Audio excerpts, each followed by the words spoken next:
نحمدہ ونصلی ونسلم علی رسولہ الکریم اما بعد فاعوذ باللہ من الشیطان الرجیم بسم اللہ الرحمن الرحیم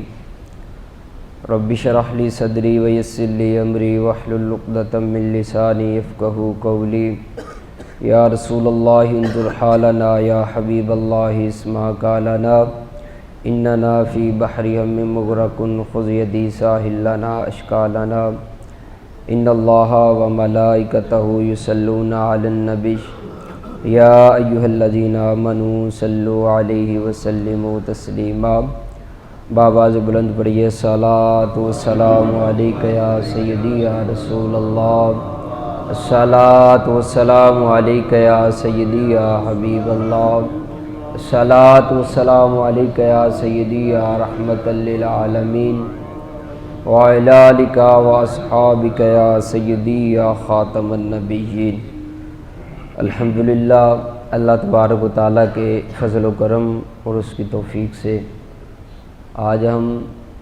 11ویں شریف کے سلسلہ میں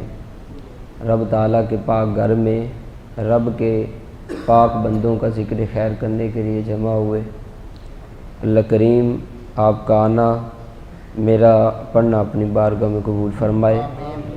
اللہ تعالیٰ قرآن کریم فرقان حمید میں ارشاد فرمایا، ان اللہ و ملائکتہ یصلون علی النبی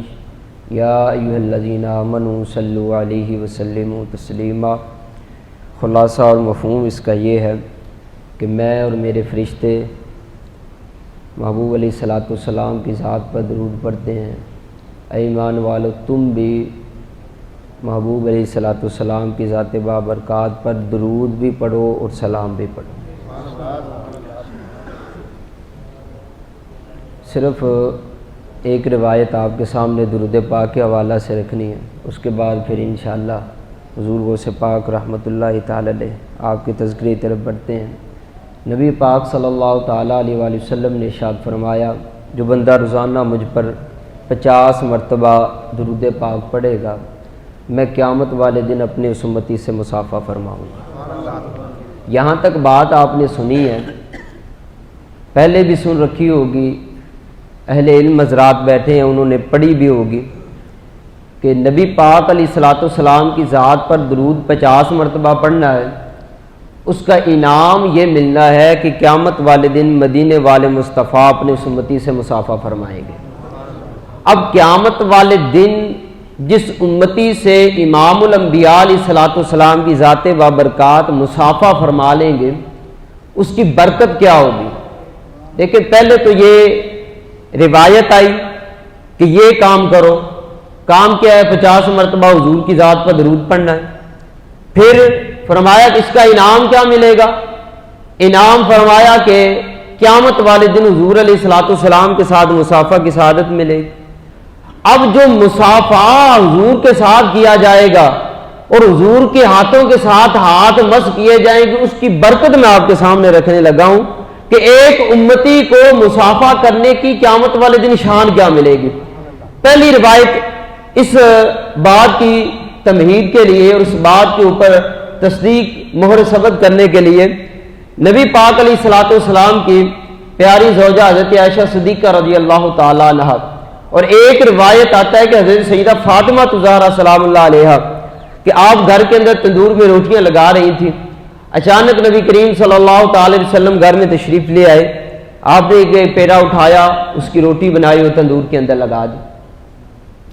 سیدہ فرماتی ہیں کہ جو نبی پاک علیہ الصلوۃ والسلام نے پیڑا لگایا تھا، اس سے پہلے جو میں نے روٹیاں لگائی تھی تندور میں، وہ بھی پک کے تیار ہو گئی، جو بعد میں لگائی تھی وہ بھی پک کے تیار ہو گئی ہیں۔ لیکن جس آٹے کے اوپر نبی پاک علیہ الصلوۃ والسلام کے ہاتھ لگے تھے، ہاتھ مس ہوئے تھے، اس پر آگ نے ذرا برابر بھی اثر نہیں کیا، وہ ویسے آٹے کا آٹا کھڑا ہوا ہے۔ یہ ماجرا دیکھ کر بڑی حیران ہوئی، حضور کی بارگاہ میں حاضر ہوئی، عرض کی یا رسول اللہ صلی اللہ علیہ وسلم، میں نے آپ سے جو پہلے روٹیاں لگائی تھی وہ بھی پک کے تیار ہو گئی، جو بعد میں لگائی وہ بھی پک کے تیار ہو گئی، لیکن یا رسول اللہ صلی اللہ علیہ وسلم، جس آٹے پر آپ کے ہاتھ لگے تھے، آپ کے ہاتھ مس ہوئے تھے، وہ ابھی ویسے کا ویسے کھڑا ہوا ہے، اس پر آگ نے اثر نہیں کیا، اس کو جلایا نہیں ہے، اس کو پکایا نہیں ہے۔ امام الانبیاء علیہ الصلوۃ والسلام نے ارشاد فرمایا، عائشہ یہ تو دنیا کی آگ ہے، یہاں پر اگر جہنم کی آگ بھی ہوتی تو اس کو پکا نہیں سکتی، اس کو جلا نہیں سکتی، اس پر اثر نہیں کر سکتی، اس لیے کہ اس پر محمد عربی کے ہاتھ لگ چکے ہیں۔ محمد عربی کے ہاتھوں نے اس کو چھو لیا ہے۔ یہ دنیا کی آگ تو کیا جہنم کی آگ بھی ہوتی تو اس کو جلا نہیں سکتی تھی۔ دوسری روایت سنیے، حضرت انس رضی اللہ تعالیٰ عنہ، آپ کے گھر کے اندر مہمان جمع ہے، دسترخوان لگا ہوا ہے، جس دسترخوان کے اوپر بیٹھے ہوئے تھے مہمان، وہاں پہ ہمارے ہاں بات کو سمجھانے کے لیے بتا دوں کہ جس کپڑے کے اندر روٹیاں رکھی جاتی ہیں ہمارے ہاں اس کو پونا کہا جاتا ہے تاکہ روٹیاں ٹھنڈی نہ ہو۔ تو وہ جس کے اندر روٹیاں رکھی ہوئی تھی، وہ جو کپڑا دسترخوان کے اوپر پڑا ہوا تھا وہ تھوڑا سا میلا تھا۔ حضرت انس رضی اللہ تعالیٰ عنہ آپ نے اپنی لونڈی کو، باندی کو حکم دیا کہ جاؤ اس کو تندور کے اندر پھینک آؤ۔ مہمان بڑے حیران ہوئے کہ یہ عجیب بات ہے، کپڑا جب میلا ہوتا ہے اس کو دھویا جاتا ہے، اس کو سکھایا جاتا ہے، لیکن یہاں پہ معاملہ ہی الٹا ہے کہ کپڑا خراب ہوا ہے، میلا ہوا ہے تھوڑا سا، آپ حکم فرما رہے اس کو جا کے جلتے تندور کے اندر پھینک آؤ۔ خیر حکم تھا حضرت انس رضی اللہ تعالیٰ عنہ کا، باندی نے حکم کی تعمیل کی اور اس کپڑے کو اٹھایا، جلتے تندور میں پھینک دیا۔ تھوڑی دیر گزرتی ہے، حضرت انس رضی اللہ تعالیٰ عنہ پھر حکم فرماتے ہیں، ایسا جاؤ جو میں نے کپڑا تمہیں دیا تھا، جو تندور کے اندر تم نے پھینکنا تھا، اس کو باہر نکال کے لے آؤ۔ مہمان پھر بڑے حیران، پھر بڑے پریشان کہ یہ عجیب ماجرا ہے، آگ کے اندر جو چیز چلی جاتی ہے آگ اس کو جلا کے راکھ کر دیتی ہے، آگ نہیں دیکھتی میرے اندر جو چیز آئی ہے وہ کتنی برکت والی ہے، وہ کتنی عظمت والی ہے، وہ جلنے والی ہے یا وہ جلنے والی نہیں ہے۔ آگ کا کام جلانا ہے، اس نے اپنا کام دکھانا ہے، اور وہ جلانے والا جو اثر ہے وہ ہر چیز کے اوپر کرتی ہے۔ لیکن قربان جائے یہاں پہ معاملہ ہی الٹا ہے۔ تھوڑی دیر گزرتی ہے، باندی وہ کپڑا اٹھا کے حضرت انس کی بارگاہ میں پیش کر دیتی ہے۔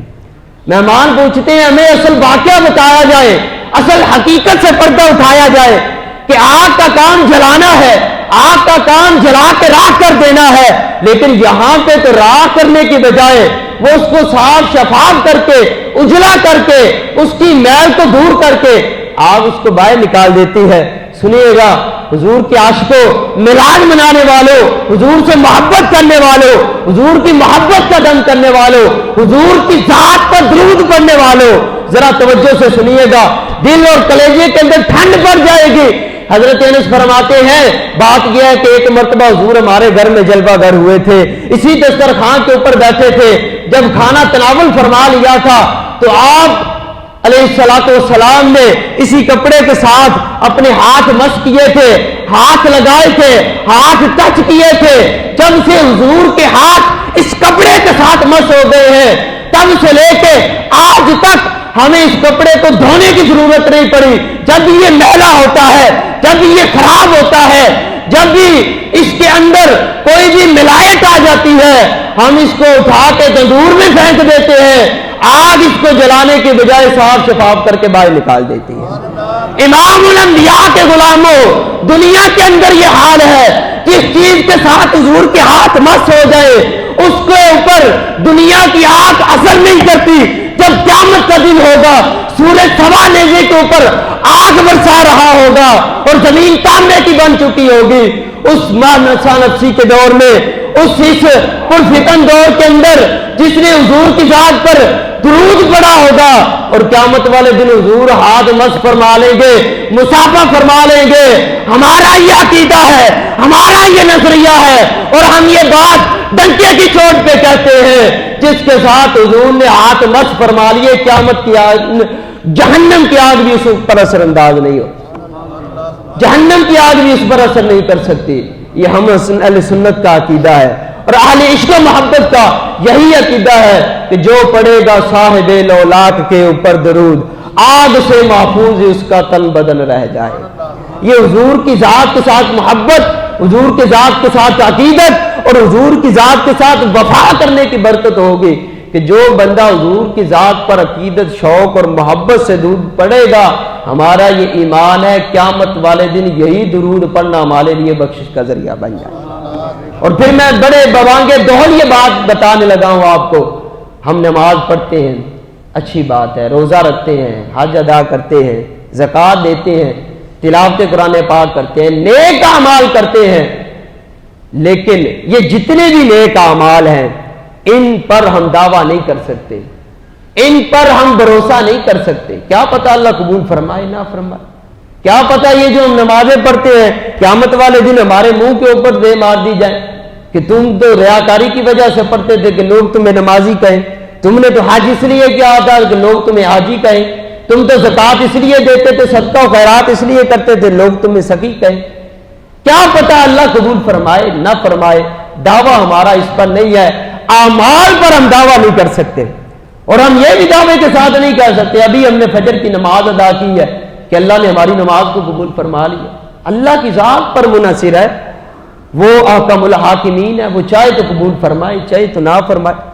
اس کے سامنے کون دم بننے والا ہے؟ اس کے سامنے کوئی بھی آواز بلند کرنے والا نہیں ہے،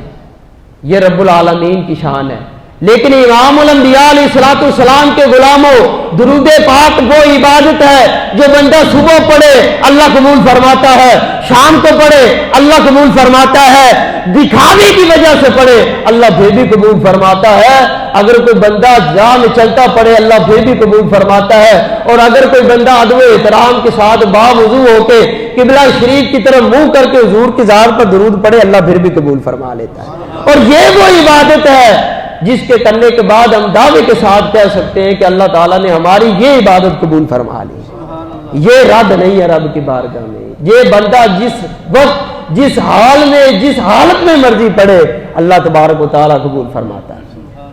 اللہ پاک ہمیں کثرت سے حضور کی ذات پر درود پڑھنے کی توفیق عطا فرمائے۔ بڑی برکتیں ہیں جب بندہ اس درود پاک کی گہرائی میں اترتا ہے اور اس کی حقیقی معرفت جب بندے کو نصیب ہوتی ہے تو پھر بندے کا دل، اگر بندہ سو بھی رہا ہو تو پھر بھی یہاں سے حضور کی ذات پر درود پاک پڑھنے کی آوازیں آ رہی ہیں۔ اب آئیے حضور غوث پاک رحمۃ اللہ تعالی نے آپ کا تذکرہ خیر کرتے چلے۔ اللہ تعالیٰ قرآن کریم فرقان حمید میں ارشاد فرماتا ہے، یا ایھا الذین آمنوا اتقوا اللہ وکونوا مع الصادقین، اے ایمان والو تقوی اختیار کرو، وکونوا مع الصادقین، اور سچوں کے ساتھ ہو جاؤ۔ اب یہاں پہ میں آپ کی تھوڑی سی توجہ حاصل کرنا چاہوں گا، کیونکہ توجہ کریں گے تو بات آپ کے لیے سمجھنے میں آسانی ہوگی۔ سب سے پہلے نمبر پہ اللہ تبارک و تعالیٰ نے یہاں پہ خطاب جو فرمایا وہ ایمان والوں سے ہے۔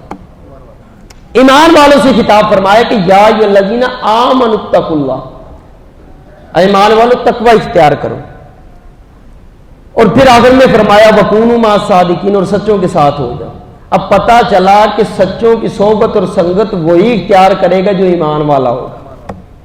ایمان والوں کے علاوہ کوئی بھی بندہ، اب یہ کونوا مع الصادقین کی تفسیر بیان کرتے ہیں مفسرین اکرام فرماتے ہیں کہ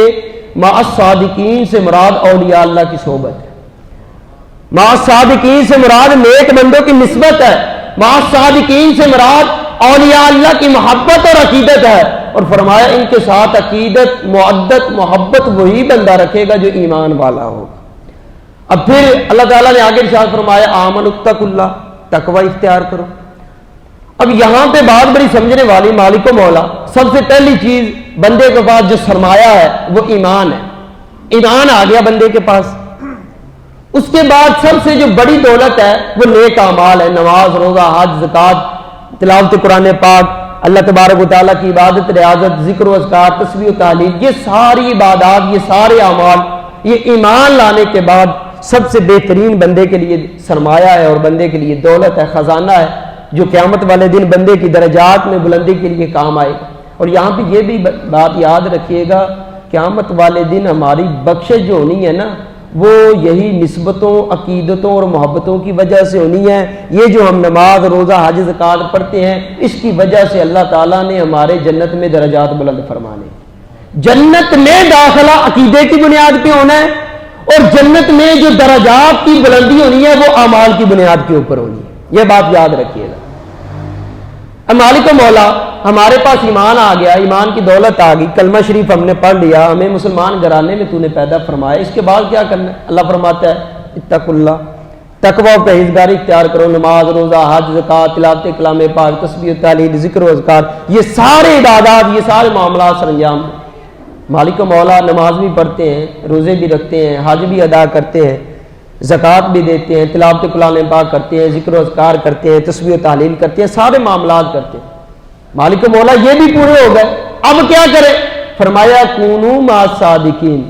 ایمان آ گیا، عمل آ گیا، فرمایا اب سچوں کے ساتھ ہو جاؤ۔ یہ دونوں چیزیں مکمل کرنے کے بعد فرمایا اب سچوں کی صحبت، اولیاء اللہ کی نسبت اور سنگت اختیار کر لو۔ اب ذہن میں سوال یہ پیدا ہوتا ہے، مالک و مولا جب ایمان آ گیا، عمل آ گیا، ایمان بھی آ گیا، دین بھی آ گیا، اسلام پر عمل بھی آ گیا، اب اس کے بعد سجدوں کی کیا ضرورت رہ گئی؟ یہی تو چیزیں جو بندے کے لیے قیمتی سرمایہ ہے، جو بندے کا سرمایہ حیات ہے۔ اب اس کے بعد تو فرما رہا ہے کونوا مع الصادقین، کہ یا تو پہلے فرماتا مالک و مولا کہ جیسے بندہ ایمان لائے، سچوں کی صحبت اختیار کرے، اس کے بعد پھر نماز، روزہ، حج، زکوٰۃ یہ سارے اعمال کرے، لیکن تو فرما رہا ہے پہلے ایمان، پھر عمل، دین پر عمل، اسلام پر عمل، اس کے بعد پھر نیک لوگوں کی صحبت اور سنگت۔ وجہ کیا ہے؟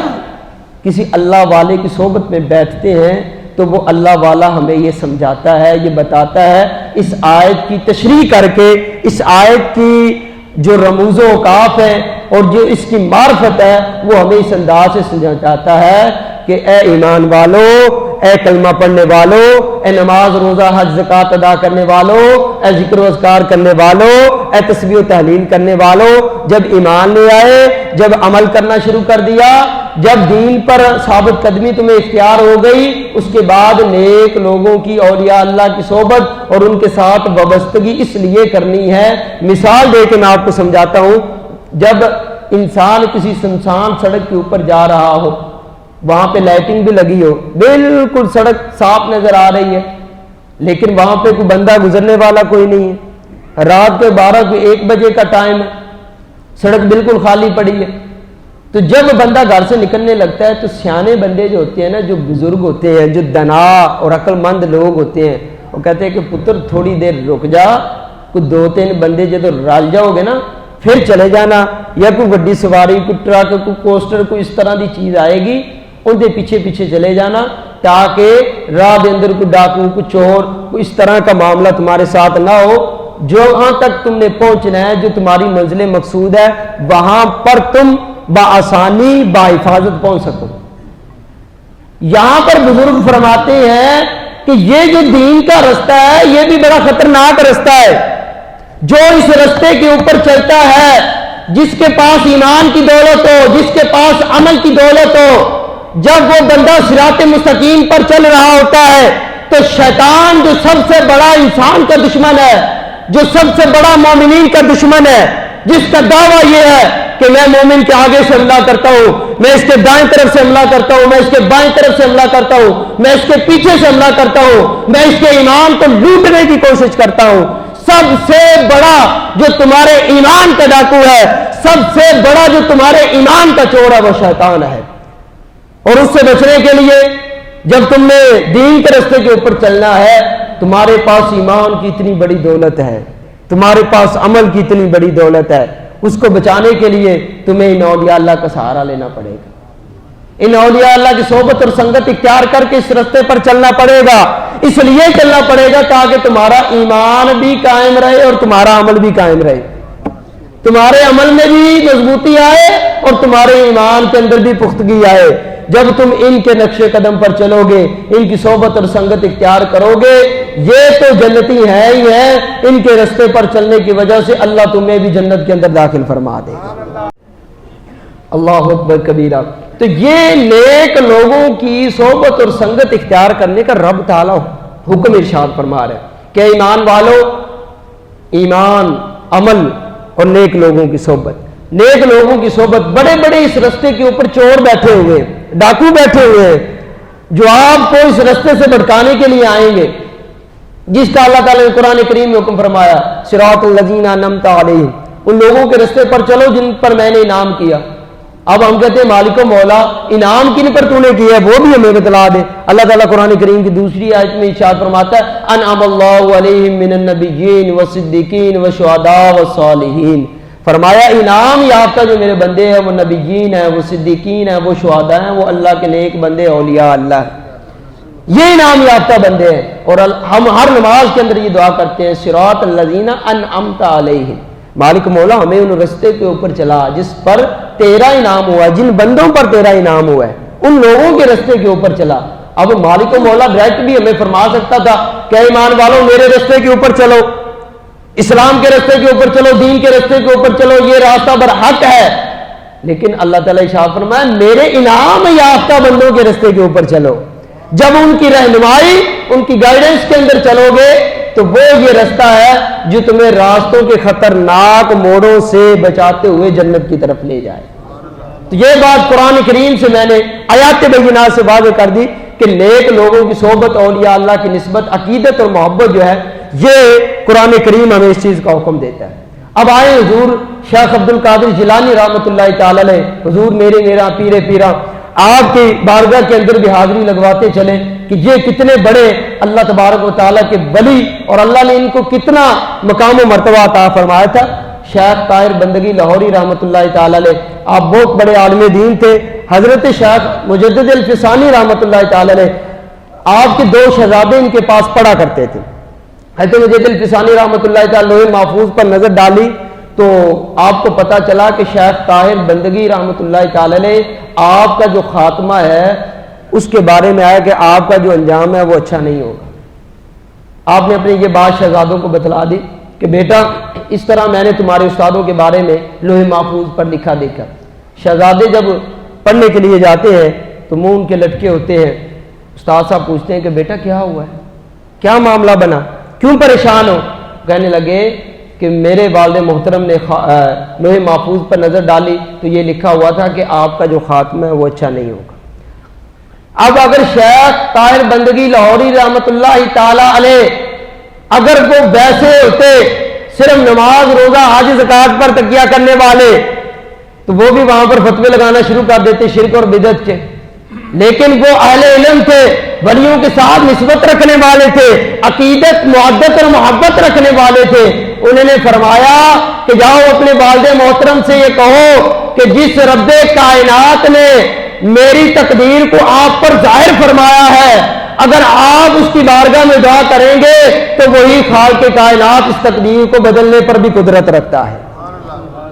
شہزادے جاتے ہیں، جا کے سارا معاملہ ان کے سامنے رکھتے ہیں کہ اس طرح استاد صاحب فرما رہے تھے کہ آپ ہمارے لیے دعا فرما دیجئے کہ میرا جو انجام ہے وہ اچھا ہو جائے۔ تو شیخ طاہر بندگی لاہوری رحمۃ اللہ تعالی علیہ جب یہ عرض پیش کرتے ہیں تو حضرت مجدد الفسانی رحمۃ اللہ تعالی علیہ اپنے ہاتھوں کو بلند فرما دیتے ہیں، بڑی خوش دلی کے ساتھ، خوشنودی کے ساتھ اللہ کی بارگاہ میں دعا کرتے ہیں، لیکن تقدیر بڑی اٹل ہوتی ہے، بدلنے والی نہیں ہوتی۔ اچانک ان کے دل میں خیال آتا ہے کہ حضور غوث پاک شیخ عبد القادر جیلانی رحمۃ اللہ تعالی علیہ آپ فرماتے ہیں کہ میں جو قضائے مبرم ہوتے ہیں میری دعا اس کو بھی ٹال دیتی ہے، اس کو بھی بدل دیتی ہے۔ حضرت مجدد الفسانی رحمۃ اللہ تعالی علیہ آپ نے حضور غوث پاک کا وسیلہ پیش کیا، مالک و مولا تجھے تیرے نیک اور برگزیدہ ولی کا صدقہ اس کے وسیلے سے میں دعا مانگتا ہوں کہ شیخ طاہر بندگی کا خاتمہ جو ہے اس کو اچھا فرما دے۔ حضور مجدد الفسانی فرماتے ہیں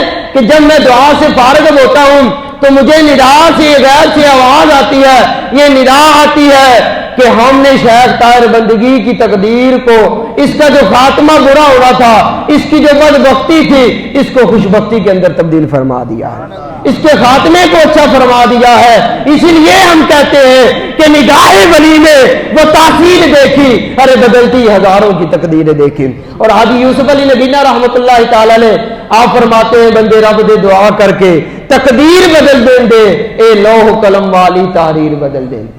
ہمارا یہ عقیدہ ہے کہ جو اولیاء اللہ ہوتے ہیں ان کے پاس یہ جو طاقتیں ہوتی ہیں، یہ جو پاور ہوتی ہے، یہ اللہ تبارک و تعالیٰ کی طرف سے عطا کردہ ہوتی ہے۔ اور پھر اسی طرح حضرت براء بن عازب رضی اللہ تعالیٰ عنہ حضور کے صحابی حضور علیہ الصلوۃ والسلام کی بارگاہ میں عرض کرتے ہیں